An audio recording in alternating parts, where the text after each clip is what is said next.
Thank you very much. Let's take our seats, ladies and gentlemen.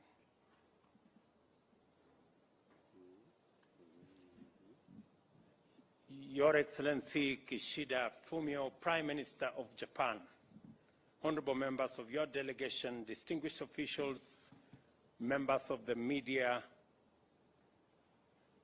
good afternoon. I take this opportunity to once again thank you, Your Excellency Prime Minister Kishida Fumio, and your delegation for honoring us with your very important visit. It is important to point out that you also visited Kenya in 2016. Your Excellency, I want to encourage you to feel at home here in Nairobi.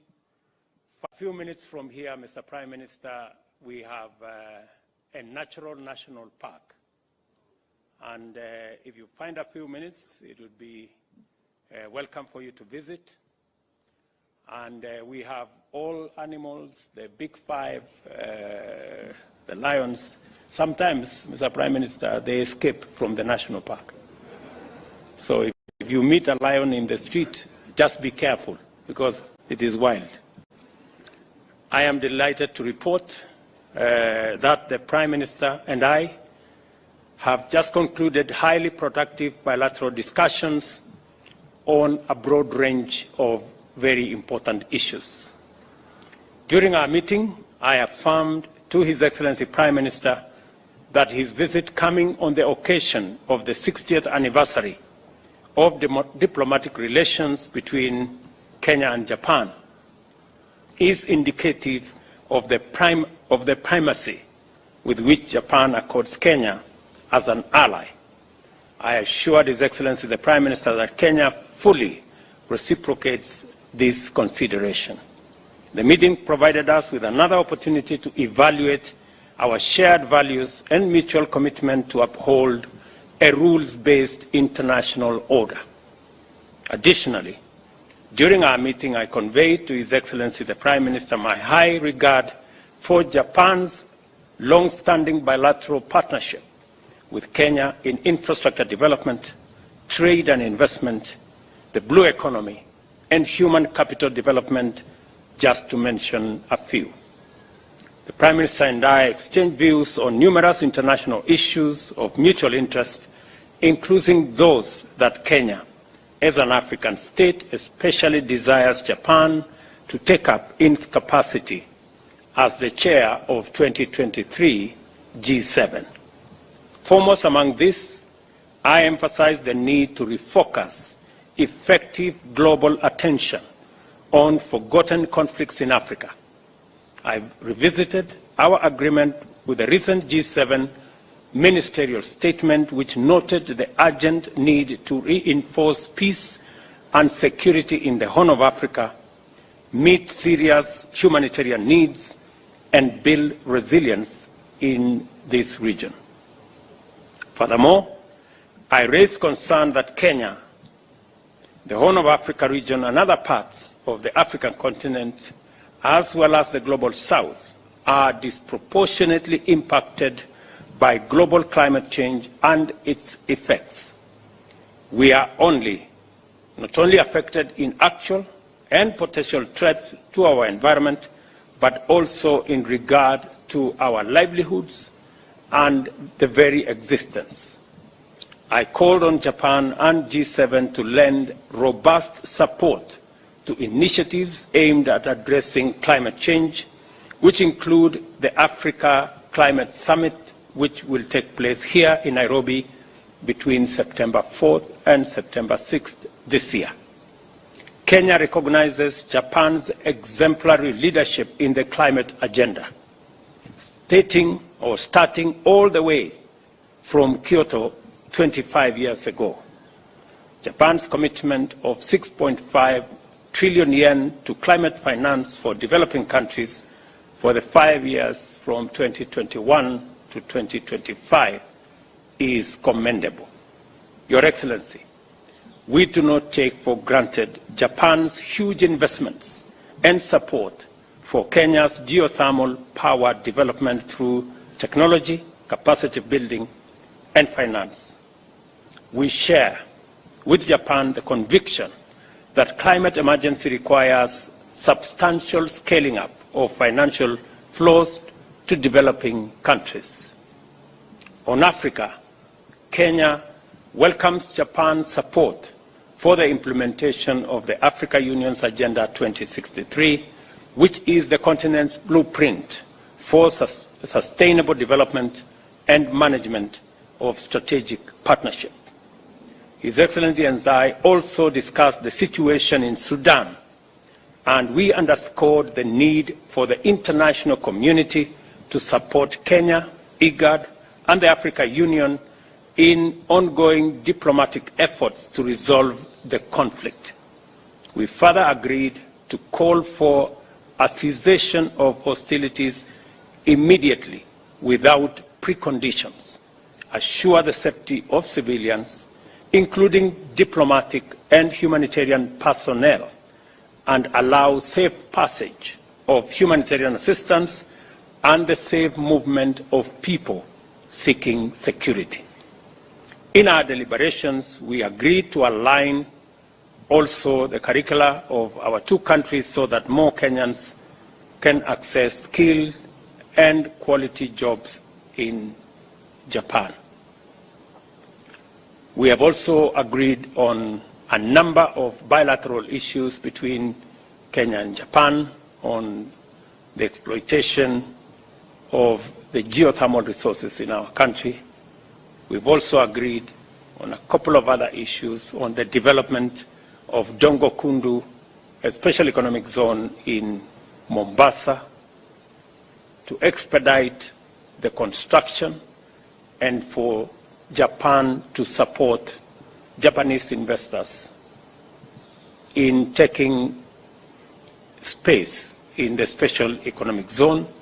I also undertook that Kenya is going to facilitate investment of Japanese companies and also support Japan to be able to finance Kenya's infrastructure and other developments, including the PPP arrangement around our construction of dams for purposes of harvesting and storage of water, for our irrigation, for our livestock development, and for water for use in our domestic homes.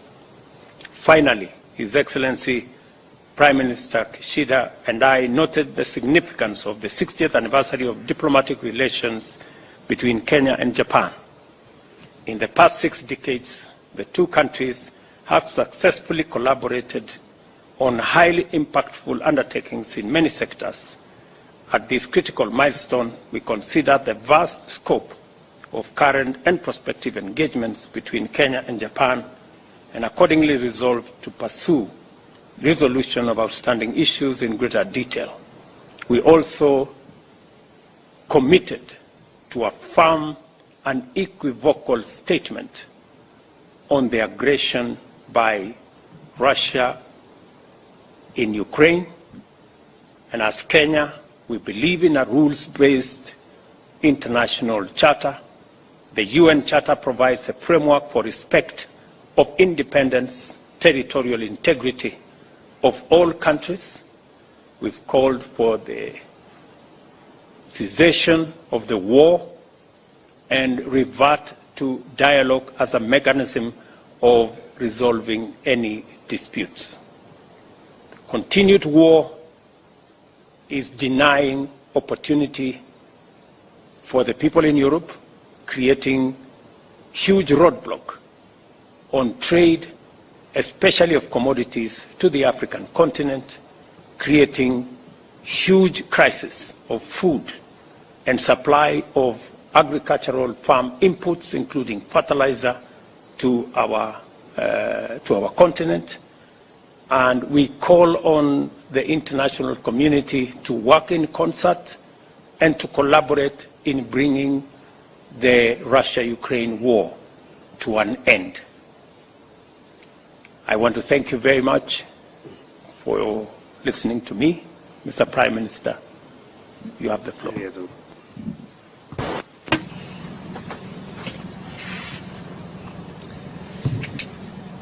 はい、日ケニア外交関係 It is a great pleasure to visit Kenya at this milestone year of the 60th anniversary of our diplomatic relationship. President Ruto and all the members of Kenya, I express my heartfelt gratitude to the very warm hospitality. Since my attendance at TICAD 6 as the foreign minister, it is my first visit to Kenya after 7 years. During these 7 years, the Japan-Kenya relationship has advanced tremendously, including economy, investment, and in many other areas. Kenya is the hub of a major economic area in East Africa and is a major power in Africa, contributing proactively to the peace and stability of the region and beyond in the international forum. Today, through my discussion with President Ruto, who took office after the democratic election of last September, I was given this opportunity to hear the voice of Africa directly as the presidency of the G7. I shall endeavor to reflect our discussion in the deliberations at the G7 Hiroshima summit this month. Regarding the situation in Sudan, I expressed my grave concern and added how encouraged I am about the initiative by President Ruto offering his mediation in an effort to try to resolve the situation by Africa themselves. As for Japan, I told the President that as the G7 presidency and a member of the UN Security Council, that Japan will make a proactive contribution. And as part of that endeavor, we will dispatch the special envoy for the Horn of Africa to respective countries, and in order to respond to the deteriorating humanitarian situations in Sudan and in neighboring countries, we will promptly consider emergency humanitarian assistance together with the international community, and affirmed that we will coordinate closely with Kenya. On top of that, I agreed with President Ruto to further reinforce the relationship between Japan and Kenya based on the achievements of TICAD 8 held last August. Kenya is one of the leading locations for Japanese businesses to establish presence, and startups are developing enormously, and Japanese startups that resolve social challenges by innovation are also active. There is an ongoing plan for a large-scale data center by Japanese companies that is expected to become the hub for the upgrading of ICT base in Africa, and I have recognized the importance of strengthening and promoting the business and investment relations between Japan and Kenya. Japan emphasizes investment in people. In order to advance the levels of the industries in Kenya, we affirmed our cooperation to promote the cultivation of industrial human resources together.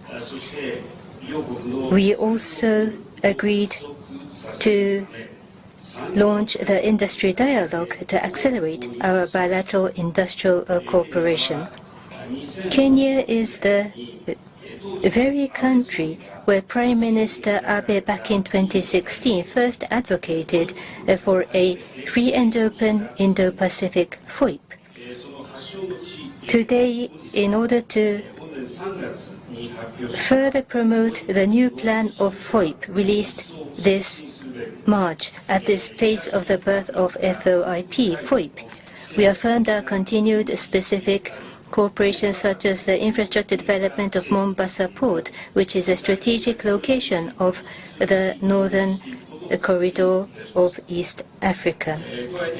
In addition, we confirmed to work on the areas such as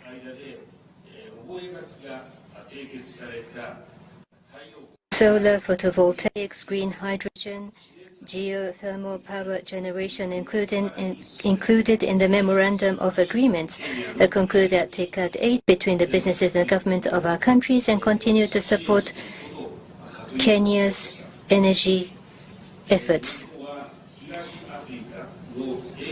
I expressed how Japan respects Kenya's initiatives to play a proactive role for the peace and stability of East Africa, and communicated that in view of FOIP, Japan will further cooperate for the peace and stability of the region. We also discussed the response to the international situations. Russia's aggression of Ukraine is an unilateral attempt to change the status quo by force and a flagrant violation of international laws and cannot be allowed. Furthermore, Russia's threat of the use of nuclear weapons is totally unacceptable, and the use of nuclear weapons indeed should never be tolerated. Under this viewpoint, I concurred with President Ruto to collaborate on the promotion of the rule of law. We affirmed the importance of transparent and fair development finance in compliance with international standards. Japan positively appreciates the efforts on public finance reforms of Kenya, including raising the transparency and sustainability of debt. At the working lunch later, we plan to discuss respective regional issues, including the response to North Korea, as well as the reinforcement of the United Nations functions, such as the reform of the Security Council. Making this meeting with President Ruto a momentum, Japan will establish and bolster multi-layered relationships with Kenya, including businesses and many other aspects. Thank you.